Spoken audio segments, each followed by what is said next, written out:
मरीजों का देखकर हाल सबका दिल कांपता है। ये सिर्फ उस डॉक्टर के बस की बात है जो उन मरीजों को संभालता है। जी हाँ दोस्तों, आज के इस युग में हर कोई व्यक्ति परेशान है, कोई धन दौलत को लेकर, कोई गाड़ी घोड़े को लेकर, तो कोई अपने स्वास्थ्य को लेकर। ऐसे में जो सबसे बड़ी समस्या आज के दिन में निकल के आ रही है वो आ रही है दांतों की समस्या। तो आज हम आपको मिलवाने वाले हैं हल्द्वानी की मशहूर डेंटिस्ट डॉक्टर हरलीन कौर से। बने रहिए वीडियो मेरे साथ। नमस्कार दोस्तों, मेरा नाम है ऋषि, आप देख रहे हैं न्यूज दर्पण लाइव। शुरू करते हैं आज का वीडियो।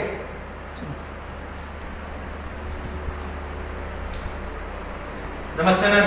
नमस्कार मैम, स्वागत है आपका हमारे चैनल पे। Thank you so much. Ma'am, हम आपके पास आज स्पेशल इसलिए आए हैं क्योंकि खास तौर पे हम बच्चों से शुरुआत करते हैं। जो अभी छोटे बच्चे हैं वो जंक फूड पर डटे हुए हैं, तो आपको क्या लगता है, क्योंकि आप एक डेंटिस्ट हैं, तो क्या जंक फूड बच्चों के लिए वैसे तो हानिकारक है, क्या दांतों के लिए भी नुकसानदायक होगा? बिल्कुल, जंक फूड जो होता है वो दांतों पे बहुत चिपक जाता है। तो जो भी चीज़ जो दांतों पे चिपक जाती है उससे जो दांत हैं वो गलने लगते हैं। क्यों? क्योंकि आजकल के बच्चे जो हैं सिर्फ जंक फूड पे ज़्यादा ध्यान देते हैं, ज़्यादा खाते हैं, तो डेफिनेटली उससे बहुत फ़र्क पड़ता है और दांत बहुत ज़्यादा इफ़ेक्ट हो जाते हैं। जो जंक फूड है वो बहुत ज़्यादा दांतों से चिपकता है क्योंकि वो तला होता है। तला जो भी तली चीज़ है वो दांतों से चिपकी रहेगी। जो चीज़ दांतों से चिपकी रहेगी उस पर ज़्यादा गलन होती है। तो जिसे हम कहते हैं केरीज, इंग्लिश में एक वर्ड है जिसे हम केरीज कहते हैं। तो जो डिके होता है, डिके स्टार्ट होता है हमारी सबसे आउटर परत से, जो सबसे बाहर की परत होती है दांतों में, जिसे हम इनामल कहते हैं। एक बार इनामल टूट गया या वो परत टूट गई तो उसके बाद दांत जो है कमज़ोर हो जाता है और उसमें जो गलन है बहुत जल्दी होती है। तो बच्चों के दांत जो होते हैं वो अभी बन ही रहे होते हैं। उस समय में अगर ये गलन शुरू हो जाती है तो उनके लिए उनके दांतों के लिए ये बहुत नुकसानदायक है। और बड़ों के लिए भी नुकसानदायक है?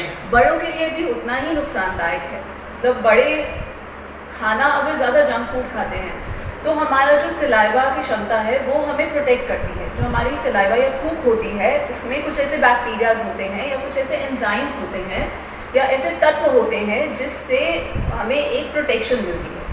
जब हम जंक फूड ज़्यादा खाते हैं और हमारी डाइट मॉडिफिकेशन हो जाती है तो उसकी वजह से जो दांत है वो भी मॉडिफाई होता है। मतलब उसकी जो स्वास्थ्य है वो भी, उसमें भी फ़र्क आता है। तो जो जंक फूड होता है वो दांतों से ज़्यादा चिपकेगा।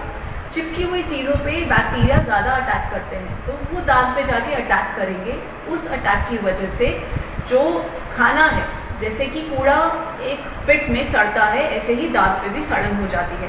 सड़न होने की वजह से जो दांत है वो कमज़ोर पड़ जाता है, जिसकी वजह से दांत गलने लगता है और फिर धीरे धीरे वो ख़त्म हो जाता है। अच्छा मैम, बच्चों का या बड़ों का दिन में एक बार पेस्ट करना सफिशिएंट है या रात को सोने से पहले भी पेस्ट करना बहुत ज़रूरी है?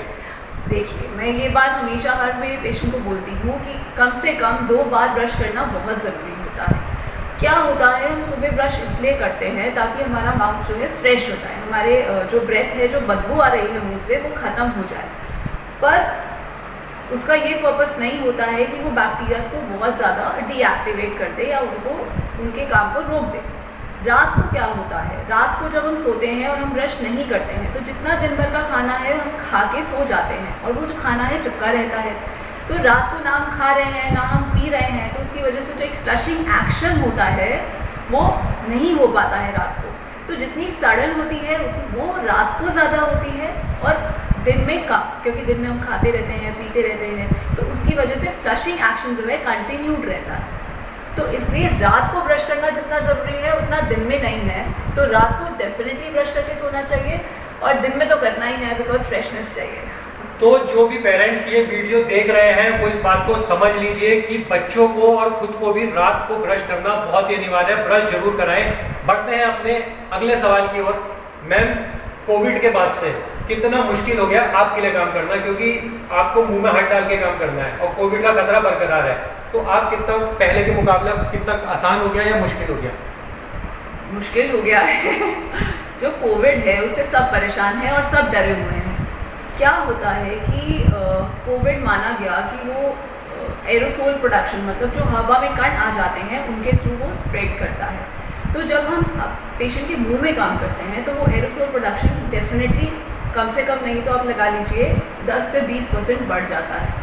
तो ऑब्वियसली वो खतरा ज़्यादा हो जाता है। आप मुंह पे काम नहीं कर सकते हो मास्क डाल के, आपको मास्क हटाना ही है तो आप डायरेक्टली एक्सपोज्ड हो माउथ द ओरल कैविटी से। तो अगर कोई पेशेंट कोरोना से प्री सिम्टोमेटिक स्टेज में आपके पास आया है और वो सिम्टम्स शो नहीं कर रहा है, और डेफिनेटली उस टाइम में ये प्रॉब्लम भी हुई कि जो उसकी जांच हो रही थी वो थोड़ी सी उनमें टाइम लगता है उनकी रिपोर्ट आने में। तो अगर आज इमरजेंसी में आपके पास पेशेंट आया है और उसको आपसे काम कराना है और आप चाहते हो कि आप जानना चाहते हो कि वो कोविड पॉजिटिव है या कोविड नेगेटिव है, तो आपको जांच देनी पड़ेगी और वो उसकी जो रिपोर्ट आएगी वो कम से कम 2 या 3 दिन बाद आएगी। तो आप पेशेंट को इतना वेट नहीं करा सकते। और अगर आप उनको ट्रीट करते हो तो आप इस खतरे में हो कि अगर उनको कोविड है और वो सिम्टम नहीं शो कर पा रहे हैं तो आप भी उतना खतरे में आ जाते हैं। पूरा मतलब हॉस्पिटल जितना भी स्टाफ है सब इसकी खौफ में रहते हैं। और उस टाइम पे इसलिए ये किया गया, एक अच्छा फैसला लिया गया कि ये सर्विसेज बंद कर दी गई। Only emergency services were active. तो अगर कोई पेशेंट बहुत दान दर्द में आ रहा है या कोई इमरजेंसी लेकर आ रहा है तो ही उसका ट्रीटमेंट किया गया, नहीं तो नहीं किया गया। और एक और चीज़ थी इसमें कि पूरा प्रिकॉशंस लिए गए थे। मास्क, पीपीई किट्स अवेलेबल थी उस टाइम पे, मतलब तो they were proper shields and everything was, मतलब सब कुछ प्रिकॉशंस लेकर प्रॉपरली तो ही वो ट्रीटमेंट किया जाता था।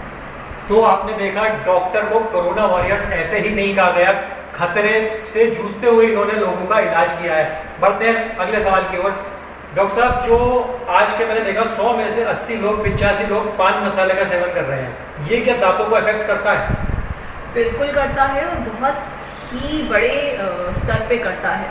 क्या होता है कि वो जो पान मसाले का एक पैकेट रहता है उसमें जो फोटो रहती है वो रियल होती है, मतलब पेशेंट्स को कैंसर होता है और डेफिनेटली होता है। हमने कैंसर पेशेंट बहुत ट्रीट किए हैं तो हमें पता है कि कैंसर किस लेवल पे आपके, अगर मुंह का कैंसर है तो किस लेवल पे वो आपके मुंह के टिश्यूज़ को खा जाता है, ना आपकी वो हड्डी छोड़ता है ना मांस छोड़ता है। तो वो जो पान मसाला आप खाते रहते हैं, अगर आप रेगुलर खाते हैं तो आप एक ही जगह पे डालते रहते हैं, जिसकी वजह से फ्रिक्शन प्रोड्यूस होता है।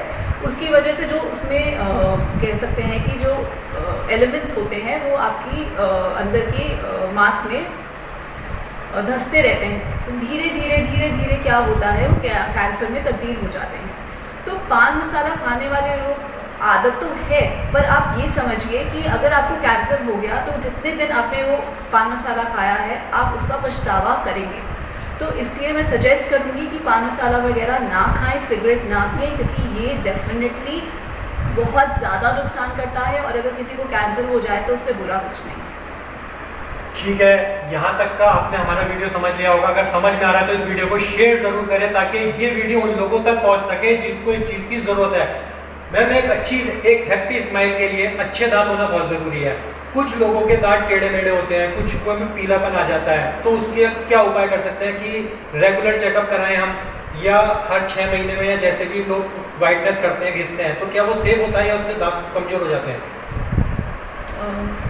एक तो होता है कि जो हम खाना खाते हैं उससे दांतों पे परत जमने लगती है जिससे पीलापन आ जाता है। जो लोग बहुत ज़्यादा चाय कॉफ़ी पीते हैं या पान मसाला खाते हैं या सिगरेट पीते हैं उनके दांत लाल रंग के हो जाते हैं, जिसे हम एक तरह से स्टेनिंग कहते हैं। वो स्टेनिंग आपकी हैबिट्स पे डिपेंड करती है कि आपकी कौन सी हैबिट है जिसकी वजह से स्टेनिंग हो रही है। स्मोकर्स होते हैं जो सिगरेट बहुत पीते हैं, उनमें भी स्टेनिंग होती है। तो वो स्टेनिंग जो दांत के ऊपर है उसका तो इलाज होता है कि अगर आप यहाँ पे आएँ, जो ब्रश से नहीं जा रहा है, तो डेंटिस्ट के पास आकर उसकी सफाई करें। उससे क्या होता है कि ऊपर के स्टेन्स चले जाते हैं और दांत जो है सफ़ेद हो जाते हैं। पहले तो ये आदत नहीं होनी चाहिए, पर अगर आदत है तो डेफिनेटली अपने डेंटिस्ट को विजिट करिए, दिखाइए कि ये जो स्टेन्स आए हैं या जो डिस्कलरेशन हुआ है, जो पीलापन आया है दांतों में, क्यों आया है। दूसरा होता है कि आपकी बचपन से ही दांतों में पीलापन था, वो इंटरनल स्टेनिंग कहते हैं, जो दांत के अंदर से होती है, वो क्लीनिंग से नहीं जाती है, वो स्केलिंग से नहीं जाती है। उसके लिए हमें ब्लीचिंग वगैरह या फिर विनियर्स या क्राउन्स पे जाना पड़ता है। तो डेफिनेटली वो आपका डेंटिस्ट ही आपको बता पाएगा। और हर 3 महीने में कोशिश करिए कि एक बार डेंटिस्ट को दिखा लें, ताकि जो स्टेनिंग हो रही है या जो डिके हो रहा है या जो भी है वो आपको जल्दी पता लग जाए और जल्दी से ठीक भी हो जाए। जैसे मैं अभी बिल्कुल स्वस्थ हूँ, मुझे लगता है कि मैं ठीक हूँ, मेरे दांतों में कोई भी परेशानी नहीं है, तो क्या मुझे रेगुलर हर 3 महीने में, जैसा आपने बताया, क्या मुझे चेकअप कराना चाहिए? जी बिल्कुल। क्या होता है कि अभी आपको लग रहा है कि तकलीफ नहीं है, पर कई बार क्या होता है हम सुबह उठते हैं तो हमारे मुंह से थोड़ी सी बदबू आती है, तो डेफिनेटली वो प्रोसेस आपके मुंह में शुरू हो गया है।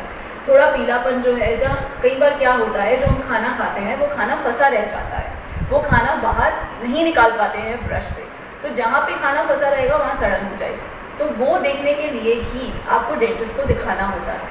और अगर 3 महीने में हर इंसान को, उसका रीज़न ये है कि उसमें आपका फ़ायदा है, डेंटिस्ट का नहीं है। क्यों? क्योंकि अगर आप 3 महीने में डेंटिस्ट के पास आएंगे और डेंटिस्ट ने सड़न को पकड़ लिया तो वो उसी टाइम उसको ठीक कर पाएगा।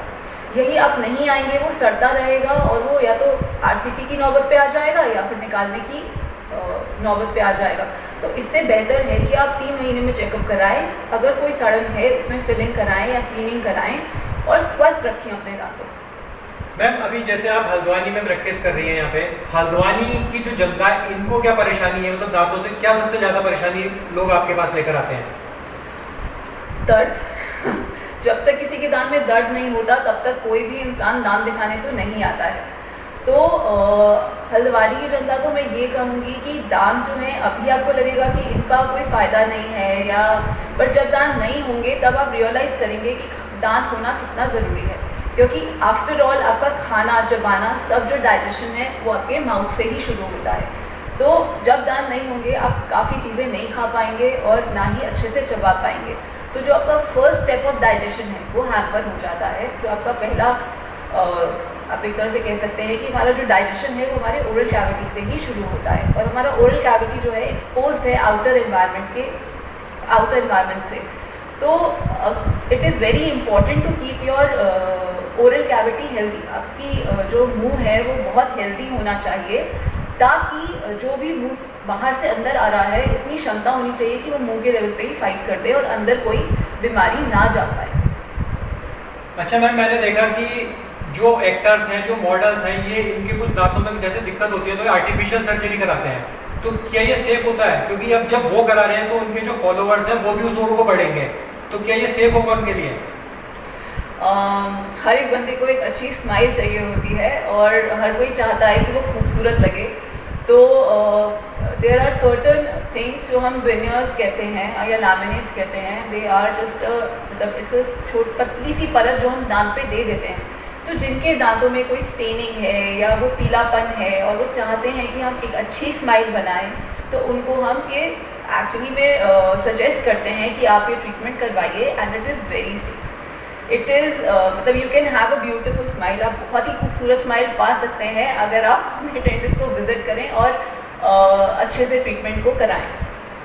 तो दोस्तों, एक अच्छी स्माइल के लिए अच्छे दांतों का होना बहुत ज़रूरी है, और उससे भी ज़्यादा ज़रूरी है अच्छी डेंटिस्ट का होना। तो आप भी अगर रेगुलर विजिट नहीं करते हैं तो रेगुलर विजिट करिए। आपको डॉक्टर साहब की बातें कैसी लगी, ये बात हमें कमेंट सेक्शन में ज़रूर बताइएगा। मिलते हैं अपने नेक्स्ट वीडियो में। जय हिंद।